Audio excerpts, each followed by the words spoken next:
ध्यान दीजिए सभी छात्र एवं छात्रा, आज आप लोगों के सामने जो भगवान बुद्ध के बारे में चर्चा किए थे उसको क्रमशः हम आगे बढ़ा रहे हैं इस वीडियो में।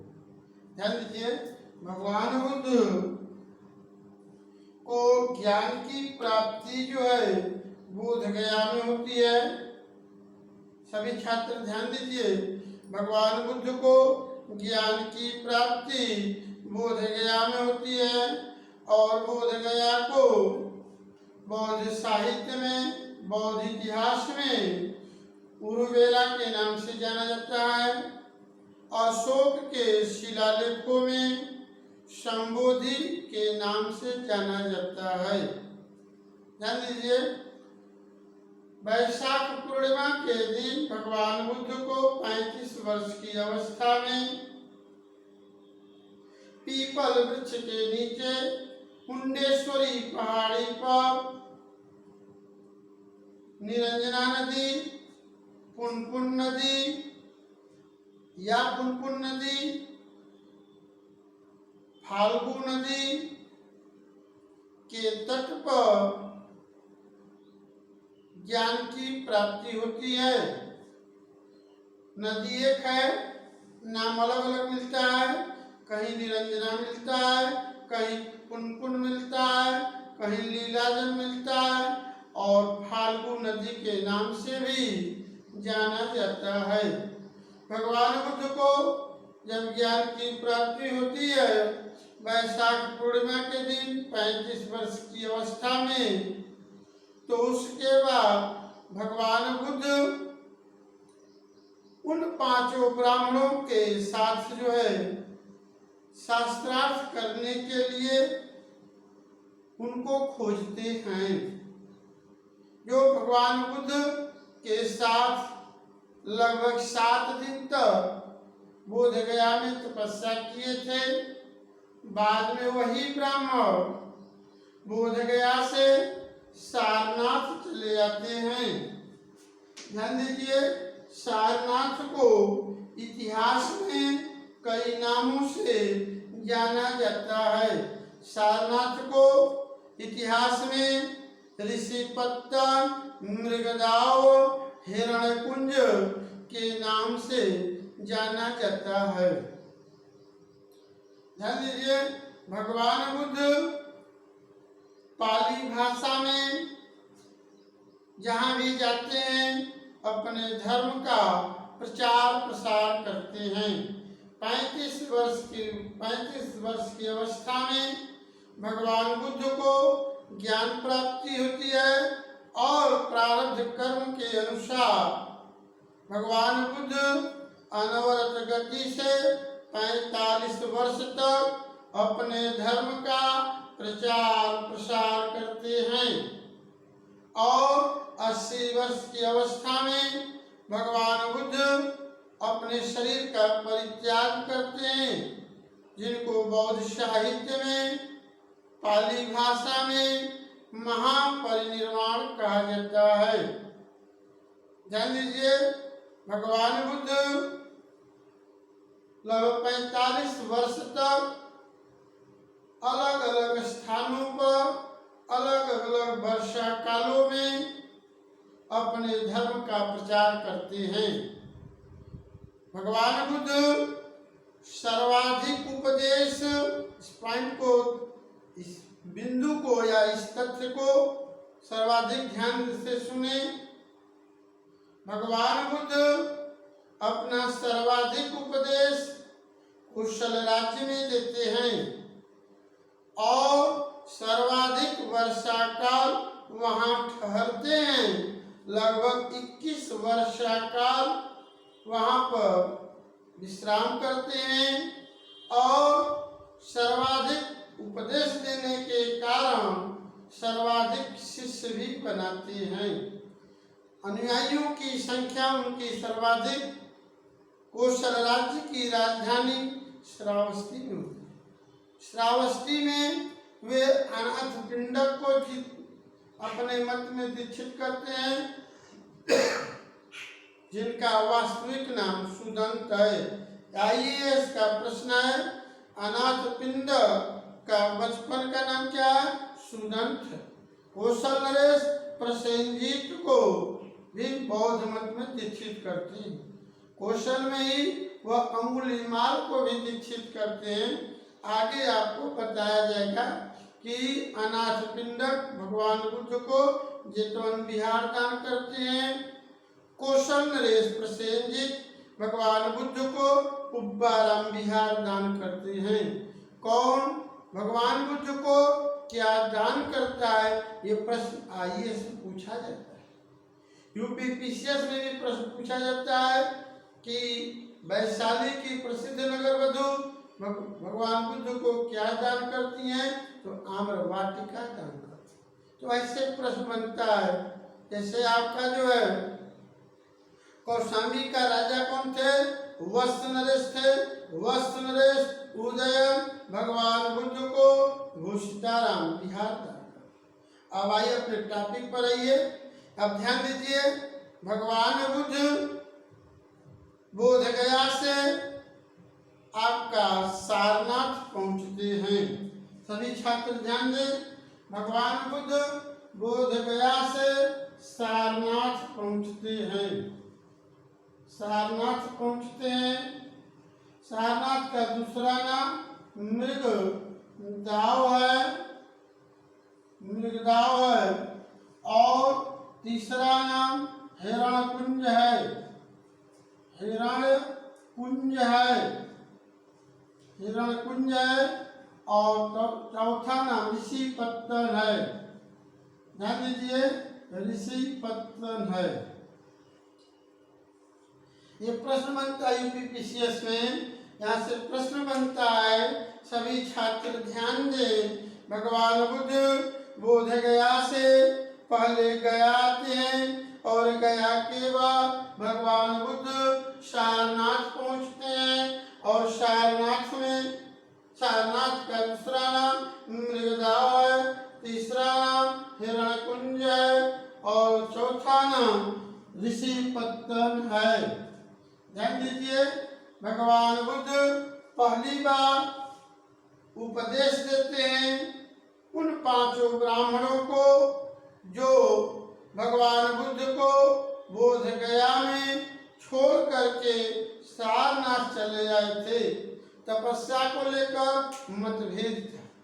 पांचों ब्राह्मण कठोर तपस्या में विश्वास रखते थे, जबकि भगवान बुद्ध मध्यम मार्ग को अपनाते हैं। मध्यम मार्ग भगवान बुद्ध का चर्चित सिद्धांत है। भगवान बुद्ध का चर्चित सिद्धांत मध्यम मार्ग है। मध्यम मार्ग क्या है? प्रतीत समुत्पाद क्या है, अनात्मवाद क्या है, क्षणिकवाद क्या है, सबकी चर्चा यथास्थान पर की जाए। ध्यान दीजिए, जो 5 ब्राह्मण थे उसमें बप थे, भद्रीय थे, आंज थे, असज थे, और कौंडीय थे। ध्यान दीजिए, आपका कौंडीय थे।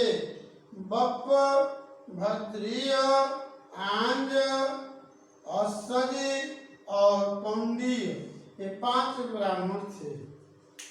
ध्यान दीजिए, भगवान बुद्ध और इन 5 ब्राह्मणों में सत्य को लेकर शास्त्रार्थ होता है। इस शास्त्रार्थ में ब्राह्मण वर्ग पराजित होता है।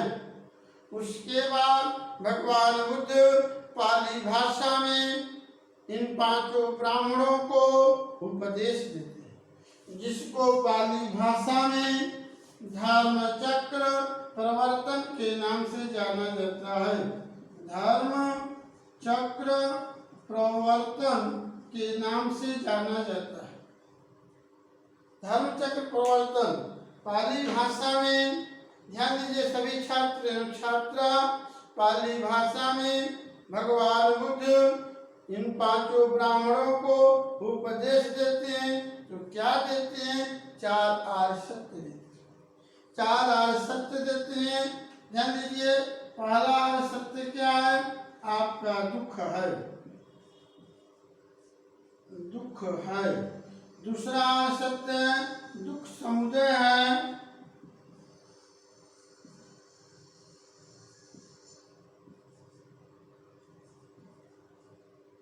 दुख समुदय है। तीसरा है दुख निरोध है,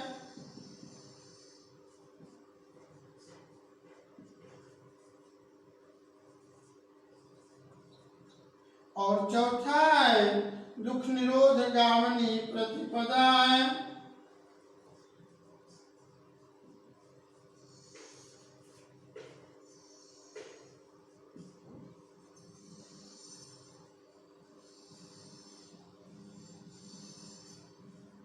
ध्यान दीजिए सभी छात्र, भगवान बुद्ध 4 आर्य सत्य का उपदेश देते हैं। 4 आर्य सत्य, 4 आर्य सत्य का उपदेश देते हैं। 4 आर्य सत्य में आप देखें तो धर्म चक्र प्रवर्तन के अंतर्गत 4 आर्य सत्य क्या है? तो दुख है, दुख समुदय है, दुख निरोध है, दुख निरोध गामिनी प्रतिपदा है। ये कभी कभी क्रम से पूछ लिया जाता है, इसका क्रम इधर से उधर कर दिया जाता है और क्रम से आपको याद करना। दुख है, संसार में सभी व्यक्ति को दुख है, चाहे वह कोई भी व्यक्ति हो। अपने पद को लेकर के राष्ट्राध्यक्षों को दुख है और एक सामान्य व्यक्ति को भी दुख है, सर्वत्र दुख है। ऐसा मत भगवान बुद्ध का है। और ज्योग्राफी में अध्यापक लोग बताते भी हैं कि पहला मंडल क्षोभ मंडल है और क्षोभ मंडल केवल भारत में नहीं है, पूरे विश्व में है। और क्षोभ का छोटा दुख, पूरे विश्व में दुख है, सर्वत्र दुख है। दुख का कारण भी है, जो जन्म लेता है वो मरेगा, और जरा और मरा के बीच में 12 स्टेप है, 12 कड़ियां हैं, वही दुख का कारण है। जो उसकी चर्चा धर्म में की जाती है, जो 12 निदान है, प्रतीत समुत्पाद को ही 12 निदान करते हैं, धर्म चक्र करते हैं, भव चक्र करते हैं, उसके कई नाम हैं, अभी उसकी चर्चा होगी। पहला आर्य सत्य क्या है? दुख है। दूसरा आर्य सत्य क्या है? दुख समुदाय है या दुख समुदाय है। अब ध्यान दीजिए, दुख समुदाय या दुख समुदाय को ही प्रतीत समुत्पाद कहते हैं।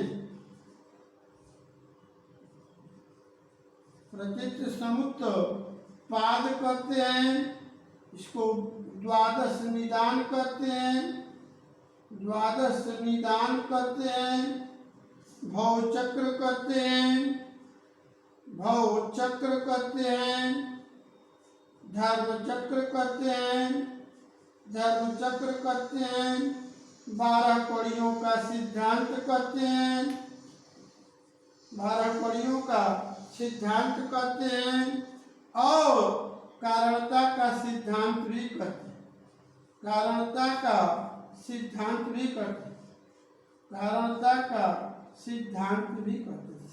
छात्र ध्यान दें, आईएएस का प्रश्न है, सरलता से इसको समझें। यूपीपीसीएस प्रारंभिक परीक्षा में भी ऐसे प्रश्न आए हैं।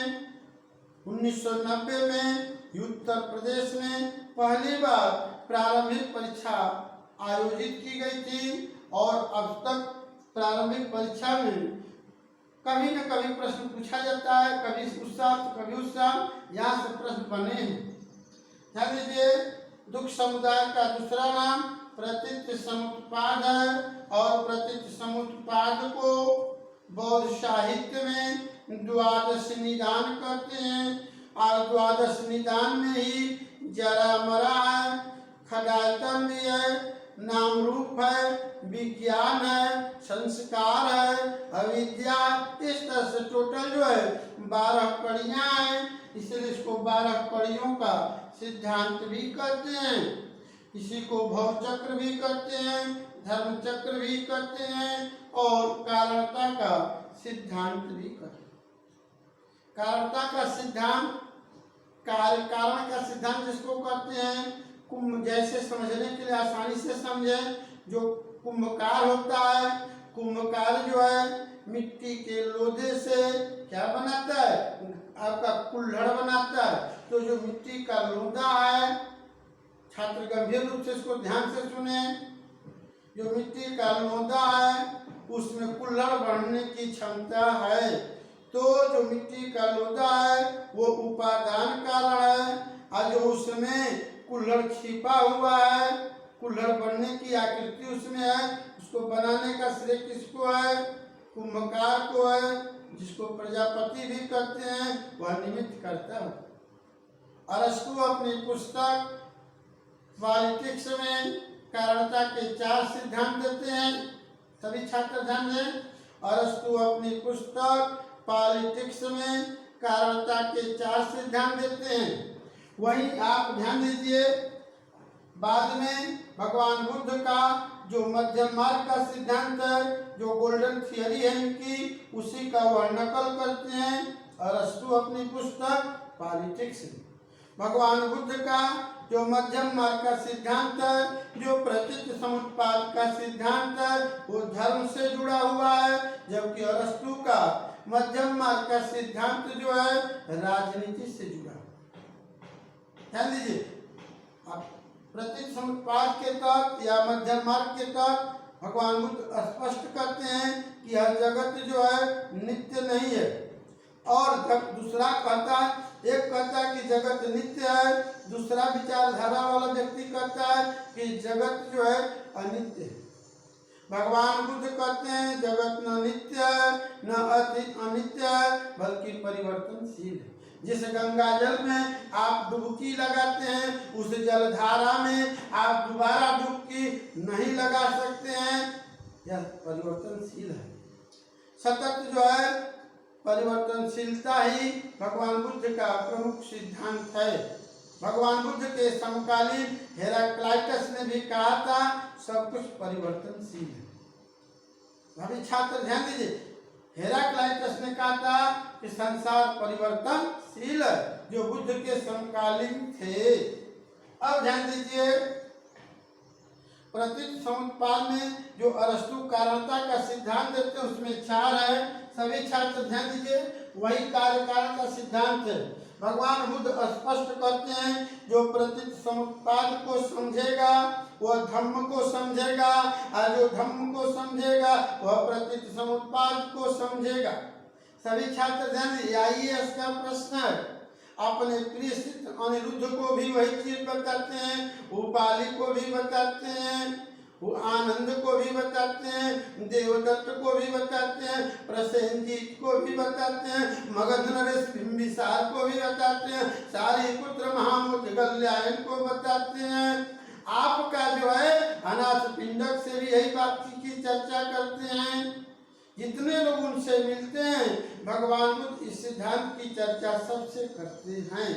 ध्यान दीजिए, लेकिन अरस्तु कार्य कारण सिद्धांत को अलग ढंग से व्याख्या करते हैं। संसार में एक कार्य है, ध्यान से समझिए, एक कार्य है, दूसरा कारण है, दूसरा कारण है, तीसरा जो लक्ष्य कारण है, लक्ष्य कारण है, और चौथा स्वरूप कारण है, स्वरूप कारण है। बोर्ड पर देखें, कार्य है, कारण है, लक्ष्य और स्वरूप को एक में रखा गया है, और चौथा निमित्त कारण है। चौथा जो है निमित्त कारण है। ध्यान से समझें, आप जैसे ध्यान दीजिए, कुंभकार मिट्टी से, मिट्टी क्या है, मूल कारण है, यानी उपादान कारण है, उपादान कारण है। और उपादान कारण क्या है, मिट्टी है। और मिट्टी से कुंभकार क्या बनाते हैं, आपका जो है कुल्हड़ बनाते हैं। तो जो ये क्या है, निमित्त करता हुआ कौन, कुंभकार निमित्त करता हुआ है, और मिट्टी का जो लोदा है या मिट्टी है वो उपादान कारण हो गया, जो कुल्हड़ बना वो कार्य हुआ। वह क्या हुआ, कार्य। पूरे संसार का हर विषय इसी पर आधारित है। संसार का हर विषय, चाहे वो फिजिक्स हो, केमिस्ट्री हो, जूलॉजी हो, बॉटनी हो, आपका इतिहास हो, राजनीति विज्ञान, हर विषय कार्य कारणता के सिद्धांत पर आधारित है। बशर्ते इस रहस्य को जाने। कुंभकार जो है ऊपा मिट्टी से या मिट्टी को उपादान कारण कहा गया, मूल कारण कहा गया। मिट्टी से कुंभकार कुल्हड़ बना, जो कुल्हड़ बनता है वह कार्य है। और कुल्हड़ बनाने से पहले, कार्य को परिणित करने से पहले कुंभकार के दिमाग में कंसेप्ट बनता है, विचार बनता है, विज्ञान बनता है, संस्कार बनता है। किसका स्वरूप बनता है? किसका? कुल्हड़ का। तो जो कुल्हड़ का स्वरूप बनता है उसी को बाह्य रूप में स्थापित करता है। इसका मतलब क्या हुआ कि टोटल जो है 4 प्रकार के कारण बनते हैं। लेकिन यदि गंभीरता से देखा जाए, यदि कच्चा कुल्हड़ को तोड़ दिया जाए तो वह पुनः मिट्टी में हो जाएगा। इसका मतलब कार्य जो है कारण में छिपा हुआ है, कार्य जो है उपादान कारण में छिपा हुआ है, और लक्ष्य और स्वरूप किसमें है? निमित्त कर्ता में। इसका मतलब क्या हुआ, संसार में केवल 2 ही तत्व है, कार्य है और कारण। आप आए हैं तो क्लास चल रहा है, आपके आने का अर्थ हुआ प्रतीत, असमुत्पाद पर उत्पत्ति। इसका मतलब कार्य कारण का ही केवल 2 सिद्धांत है। एरिस्टोटल उसको अपनी पुस्तक पॉलिटिक्स में अलग ढंग से व्याख्या करते हैं। यह है प्रतीत समुत्पाद। प्रतीत समुत्पाद का सिद्धांत जो है सापेक्षता के सिद्धांत पर आधारित है। और आगे चल करके जैन, पीछे आपको आगे बताया जाएगा, जैन दर्शन के पिता महावीर स्वामी है। हम महावीर स्वामी का प्रमुख सिद्धांत स्यादवाद है। स्यादवाद का संबंध किससे है? E=mc² से। E=mc² कौन फार्मूला देता है? आइंस्टीन देते हैं। यानी आइंस्टीन से पहले सापेक्षता का सिद्धांत जैन और बौद्ध दर्शनों में है। और यह भी जो है आपको चर्चा अलग से की जाएगी तो स्पष्ट हो गया केवल संसार में 2 ही कारण, एक कारण है और एक निमित्त कर्ता बनाने वाला है। अब ध्यान दीजिए, ये आपका जो है दुख समुदाय की चर्चा हुई। अब आप देखें, अपने को भगवान बुद्ध कहते हैं कि आप प्रज्ञा से, शील से, किससे? प्रज्ञा से, शील से और समाधि से जरा मरण से मुक्ति पा सकते हैं। जरा और मरा की मुक्ति से, जरा और मरा से आप मुक्ति पा सकते हैं। किसके द्वारा? प्रज्ञा, शील और समाधि के द्वारा। यानी किसके द्वारा? आपका जो है प्रज्ञा के द्वारा, और किसके द्वारा? शील के द्वारा, और किसके द्वारा? समाधि के द्वारा। ये आपका जो है, जब आप इस तरह से प्रज्ञा, शील, समाधि क्या है? बौद्धों की शिक्षा है। आइए इसका क्वेश्चन है कि प्रज्ञा, शील, समाधि किसकी शिक्षा है? तो भगवान बुद्ध का है। यानी प्रज्ञा क्या है, शील क्या है, समाधि क्या है? प्रज्ञा से तात्पर्य आपका ज्ञान से है, शील से संबंध जो है मोरल डेवलपमेंट से है, नैतिक मूल्यों से है, नैतिक मूल्यों से। और समाधि का संबंध ध्यान से है। ध्यान की चर्चा जो है वेदों में भी है, सब कुछ बात वेद में है स्पष्ट। ध्यान दीजिए, बृहदारण्यक उपनिषद में याज्ञवल्क्य से कहते हैं, हरे आत्मा वारे द्रष्टव्यो, श्रोतव्यो, मंतव्यो, निधिध्यातव्यो। यदि आत्म तत्व को जानना है तो श्रवण करना पड़ेगा, मनन करना पड़ेगा, निधिध्यासन करना पड़ेगा। जहाँ बृहदारण्यक उपनिषद में श्रवण, मनन और निधिध्यासन की बात है, वही आपका जो है दूसरे भाषा में जो है अभी यहाँ पर आपको मिलेगा। दुख निरोध गामिनी प्रतिपदा में भगवान बुद्ध अष्टांगिक मार्ग का सिद्धांत देते हैं, जिसमें सम्यक दृष्टि है, सम्यक संकल्प है, सम्यक वाक है, सम्यक कर्मांत है, सम्यक आजीव है, सम्यक व्यायाम है, सम्यक स्मृति है, सम्यक समाधि है। इससे से 3 शिक्षा निकला है। सभी छात्र ध्यान दीजिए, सब आइए इसका क्वेश्चन है। यानी जो अष्टांगिक मार्ग है, उसी से बौद्धों की शिक्षा निकली है। और अष्टांगिक मार्ग कहाँ से जन्म लिया है? अष्टांगिक मार्ग का संबंध जो है छांदोग्य उपनिषद से। छांदोग्य उपनिषद का उदय कहाँ से हुआ? सामवेद से हुआ। सामवेद के संकलन करता कौन है? शास्त्र जैमिनी ऋषि है। सामवेद का संबंध किससे? ज्ञान विद्या से, यानी परमात्मा को जानने के लिए। जो परमात्मा निर्गुण है, निष्प्रपंच है, नित्य कुटस्थ है, अपरिणामी है, स्वयं उस परमात्मा को जानने के लिए ज्ञान विद्या की चर्चा की गई। कहाँ पर? सामवेद में। सामवेद से निकला छांदोग्य उपनिषद। छांदोग्य उपनिषद में अष्टांगिक मार्ग की चर्चा, छांदोग्य उपनिषद में पंचशील सिद्धांत की चर्चा है। पंचशील सिद्धांत को आधुनिक युग में देने का श्रेय किसको है? भारत के प्रथम प्रधानमंत्री पंडित जवाहरलाल नेहरू। आप पढ़ते होंगे या पढ़ेंगे, गुट निरपेक्षता पर पढ़ते हैं, ध्यान दीजिए। अब आपको जो है तो दुख निरोध का तो क्या होता है? प्रज्ञाशील समाधि के माध्यम से आपके अंदर जो कषाय है, काम है, क्रोध है, लोभ है, अहंकार है, उसका जो हम दूर करते हैं, निराकरण करते हैं, तो धीरे धीरे आपको ज्ञान होता है। और जैसे ही ज्ञान होता है तो आप कहते हैं अहम ब्रह्मास्मि। भगवान बुद्ध कहते हैं आत्मदीपो, कहते हैं आत्मदीपो भव। तो जो आत्मदीपो भव है वह बृहदारण्यक उपनिषद में आत्मानं विद्धि, अपने आप को जानो। ध्यान दीजिए, उपनिषद से भगवान बुद्ध प्रभावित है। आप ध्यान दीजिए, दुख निरोध को ही निर्वाण कहा गया है। बौद्धों की भाषा में निर्वाण कहा गया। छात्र ध्यान दीजिए, दुख निरोध का क्या नाम है? निर्वाण है। निर्वाण का होता है बुझा हुआ शांत। जब आपको जो है ज्ञान की प्राप्ति हो जाती है तो आप शांत हो जाते हैं। अब ध्यान दीजिए, दुख निरोध गामिनी प्रतिपदा में अष्टांगिक मार्ग आता है, इसमें 8 सिद्धांत हैं। 8 सिद्धांत जो है, ध्यान दीजिए, सम्यक दृष्टि है, सम्यक दृष्टि है,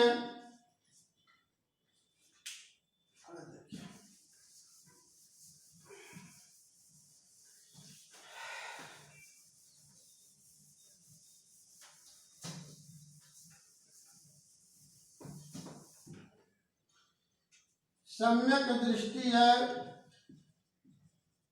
सम्यक दृष्टि है, सम्यक संकल्प है, सम्यक संकल्प है, सम्यक वाक है, सम्यक क्रमांत है, सम्यक आजीव है, सम्यक आजीव है, सम्यक व्यायाम है, सम्यक स्मृति है और सम्यक समाधि है। सभी छात्र ध्यान दीजिए, 8 हो गया। सम्यक दृष्टि, सम्यक दृष्टि है, सम्यक संकल्प है, सम्यक वाक है, सम्यक क्रमांत है, सम्यक आजीव है, सम्यक व्यायाम है, सम्यक स्मृति है, सम्यक समाधि है। अब ध्यान दीजिए, आपको जो है सम्यक दृष्टि, सम्यक संकल्प, सम्यक वाक को प्रज्ञा कहते हैं, असम्यक क्रमांत, सम्यक आजीव को शील कहते हैं, व्यायाम स्मृति समाधि को समाधि कहते हैं। समाधि से तात्पर्य आपका ध्यान से है। तो आपका निकला क्या? अष्टांगिक मार्ग से ही आप बौद्धों की शिक्षा का विकास होता है। प्रज्ञाशील समाधि, प्रज्ञा से अर्थ होता है ज्ञान से, शील से अर्थ होता है नैतिकता से, और समाधि से तात्पर्य ध्यान से। अब आइए इसका प्रश्न है, प्रज्ञा के अंतर्गत कौन अष्टांगिक मार्ग नहीं आता है? तो आपको जानना पड़ेगा। प्रज्ञा में सम्यक दृष्टि, सम्यक संकल्प, सम्यक वाक है, और शील में सम्यक क्रमांत, सम्यक आजीव है, और समाधि में क्या है? व्यायाम स्मृति समाधि। अब आपको जो है इसमें का क्रमांक इसमें दे देगा और कह देगा कि प्रज्ञा के अंतर्गत कौन नहीं आता है। यह भगवान बुद्ध जो है 5 ब्राह्मणों को सारनाथ में उपदेश देते हैं। प्रथम उपदेश इसी को पाली भाषा में धर्म चक्र प्रवर्तन कहा गया। अर्थात भगवान बुद्ध पहली बार 4 सत्यों का उपदेश किसको दिए? 5 ब्राह्मणों को। ठीक है, आपको कोई भी कमेंट करना होगा तो गंगा प्रकाशन के YouTube चैनल पर आप कमेंट कर सकते हैं। धन्यवाद।